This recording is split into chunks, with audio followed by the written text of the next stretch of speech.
Bapak Ibu, Marcus Julius Cicero mengatakan, dalam public speaking, itu ada 5 hukum retorika. Yang pertama, hukum yang pertama itu kita harus menemukan dulu.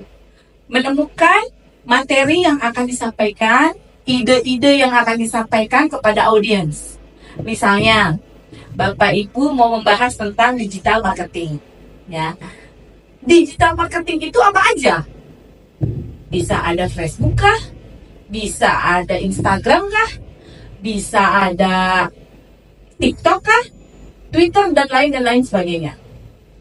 Setelah Bapak Ibu menemukan bahwa digital marketing itu bisa melalui aplikasi-aplikasi tersebut, kemudian silakan disusun dalam penyusunan materi mengenai digital marketing. Contohnya itu perlu ada tiga tahap, ya. Ada 3 tahap. Yang pertama itu adalah opening atau opener, kita sebut.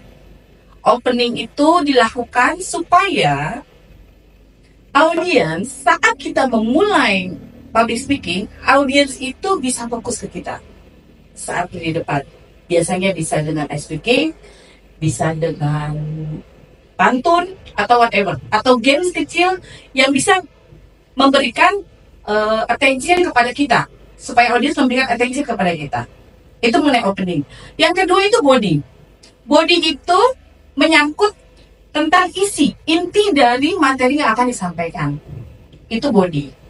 Yang tadi sudah kita bahas, misalnya digital marketing, ya dengan Facebook itu bla bla bla bla, dengan YouTube itu bla bla bla bla, dengan Twitter itu bla bla bla dan sebagainya. Setelah disusun, yang ketiga itu kita saat menyampaikan menggunakan gaya bahasa. Apa itu gaya bahasa dalam 5 retorika ini? Gaya bahasa itu misalnya kita lihat disesuaikan dengan audiens. Contoh, audiens kita itu misalnya ibu-ibu PKK, atau digital marketing untuk mahasiswa, atau digital marketing untuk bapak-bapak misalnya. Digital marketing untuk UMKM. Bahasanya bisa disesuaikan. Gaya bahasa.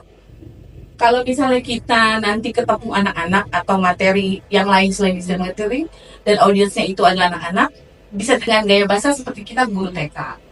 Selamat pagi anak-anak, how are you today? Seperti itu. Kalau misalnya ke ibu PKK, Assalamualaikum warahmatullahi wabarakatuh. Kan nggak mungkin ya kalau misalnya kita, audiens kita itu adalah ibu-ibu PKK atau bapak-bapak.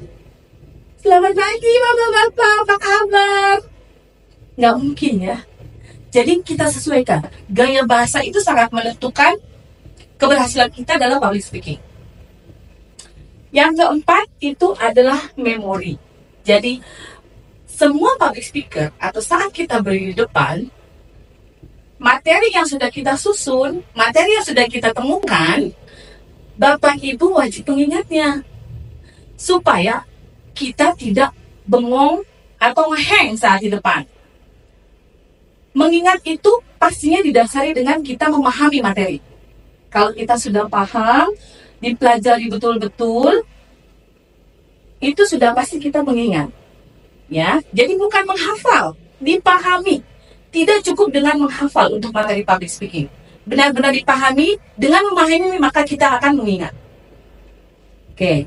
Yang kelima, yang terakhir, dalam hukum retorika itu adalah penyampaian. Bagaimana materi yang disampaikan itu bisa keterima di audiens dan dipahami oleh audiens. Ingat, public speaking itu tidak seolah-olah hanya mengajari.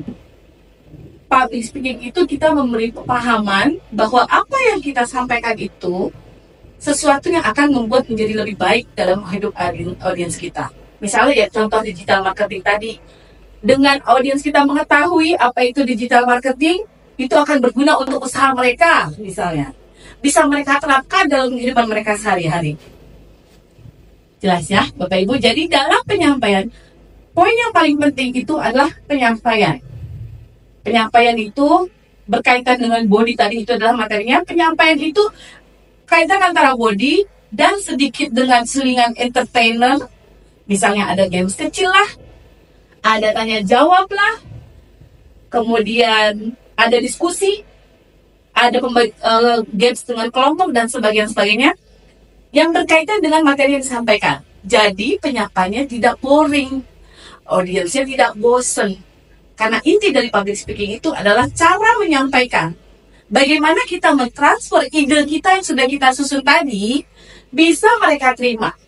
Bisa mereka mengerti, oh iya, dengan digital marketing, aku jadi semakin paham. Dengan digital marketing, usahaku bisa semakin meningkat nantinya. Bisa jadi seperti itu.